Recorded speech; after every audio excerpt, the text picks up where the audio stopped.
says parks are crowded? I got a beautiful morning at the North Rim's most popular overlook all to myself.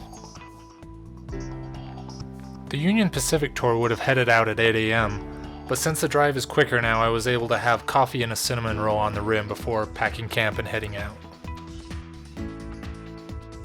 So after yesterday and thinking back to what I saw in Zion, I'm starting to think that the idea of tourism killing our parks is the wrong conclusion. Some of those unvisited overlooks yesterday had weeds growing up through the cracks in the pavement. Parts of the park are abandoned while others are swamped with too many people. The poor new tourists who are just getting excited about these places are missing out on a lot because they got their recommendations from some top 10 list on the internet. A common story I hear from new tourists is that they enjoy the parks but lament that it was too crowded.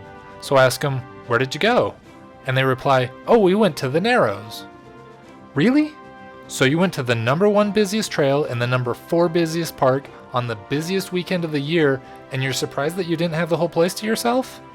When you buy tickets to see Taylor Swift at Madison Square Garden, are you disappointed that instead of a private one-on-one concert, there were 20,000 other people there?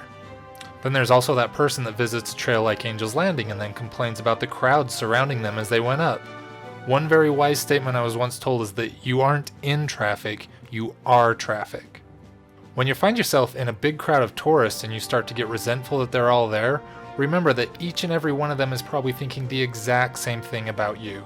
It's a public park, and they all have just as much right to be there as you do. Either embrace being surrounded by like-minded individuals, or you should go someplace where you can be alone, which I'm still finding in every one of these top 10 busiest parks. If you go to the most popular place that's most talked about and most advertised, then don't be surprised when you're not the only one there. These are very big parks, and the crowded places in them are incredibly small. If those crowds were dispersed throughout the rest of the park, there would be more than enough room for double or even quadruple the number of tourists that we call loving the parks to death.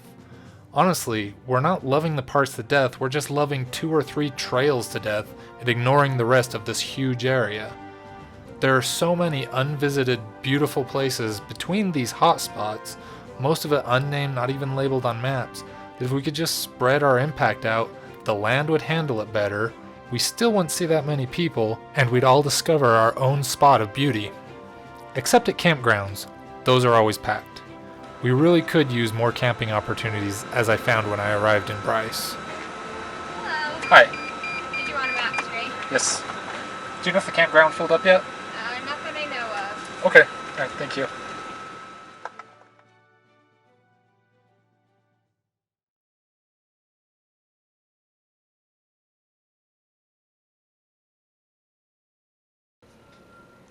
There's something fun about actually staying the night in the national parks, literally surrounded by a place set aside as one of the most notable places in America and the world. Living out in the wild used to be a common occurrence for our ancestors, but now we've become accustomed to staying in climate-controlled buildings. I think that's why we crave camping. It reconnects us to our roots. One of the reasons I wanted to recreate this Union Pacific tour was it was roughly the point where roughing it started to transition from the normal way of life to something people did for fun and recreation. What we do for fun now probably wouldn't make much sense to the people before, as a movie once pointed out to me. Of course we run, but for recreation, for fun. Run for fun? What the hell kind of fun is that? The Union Pacific Tours funded gorgeous lodges in the national parks built by famous national park architect Gilbert Stanley Underwood. Both the North Rim and Zion lodges burned down but have now been rebuilt in the old rustic style of architecture. Bryce Lodge still remains as it was, with some expansions and modernizations to keep it from suffering the same fate. The lodges are a nice, albeit expensive way to see the parks. Some of the good old days crew lament the thought of private companies taking over the lodges, but the fact of the matter is they've never been run by the parks. They've always been run by private concessionaires, starting with the Union Pacific. Over time, the ownership of the actual buildings has moved to the parks, but the maintenance and running is still done by private concessionaire companies. And while I could go on a rant about the current concessionaire running them, they're not bad, the food's okay, but not great. And the lodges are kept up well for a 100-year-old building. We just need to be careful that the companies helping the parks run them don't end up controlling them and commercializing them. Today you pay a high premium to sleep at the lodges now that they're in high demand. Here's the 1926 rates for a night at the lodge and each meal. $175 to stay the night, $1 for breakfast, $125 for lunch, and $150 for dinner. Even adjusted for inflation, that's an awesome deal. So what about actual camping back in the 1920s? That was becoming a new recreational trend because of the popularity of the Wiley camps up in Yellowstone. Seeing the parks the Wiley way was a new idea back then. Instead of going to a nice lodge or hotel, you slept in tents, ate dinners out in the forest, and experienced the parks without all the creature comforts you usually have. Sounds crazy, right? Talking about the history of the Wiley way of camping deserves its whole own video, but simply put, it's exactly the same thing we call glamping now, and I mean exactly the same. But in the 1920s, your two options when visiting the park were mainly either the lodges or the Wiley camps. Today's about the same. The camps are a little bit more DIY, but pretty fully featured as far as amenities are concerned. I usually see the national parks split into two major groups. The older, more established traditional parks like the Grand Canyon, Yellowstone, Yosemite are heavily developed by today's standards with showers, laundromats, general stores, gas stations. They're like small towns in their own rights. The other group are the less developed, newer parks where they provide safe drinkable water, parking space, a place for a tent and a fire, nearby pit or flush toilets, and that's about it. And while it's tempting to make more lodges and camps to keep up with demand, remember that you have to plow under a meadow for every building and parking lot you put in. While there are some places in the national parks I think could actually do with a new campground, it's going to be pretty rare, and there's plenty of room outside the boundaries for camping and dispersed camping if need be. Many people lament that parks are getting more and more developed and that in the good old days tourists were better and hardier, but that's not true. Glamping used to be the norm.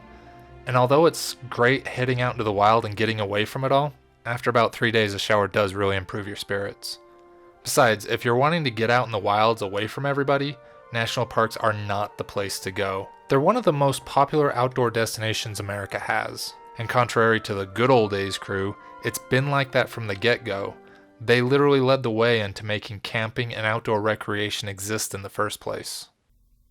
Now, I don't want to end today with the message that you have to deal with the tourists and you suck if you don't. It's perfectly normal to be annoyed that there are 1,000 other people surrounding you as you watch the sunset. Believe me, I know. I've got an antisocial personality myself. I don't get why Thanos was the bad guy in those Avengers movies. Whenever I'm at the parks, I want to snap my fingers too. I just want to point out that the beauty is still there, even if the person next to you is taking 20 selfies of herself. Or as you walk back to the campground, you overhear some Midwestern soccer mom gushing over how amazing it was over FaceTime to her parents back home. We all enjoy the parks in different ways, and as long as it's not breaking the rules, it should be encouraged. Because that selfie girl or that soccer mom aren't doing that because they hate the parks and they hate you. They're doing it because they're just so amazed at the beauty they just experienced. Nature's beauty has boggled their mind and they can't help but try to tell everybody about it.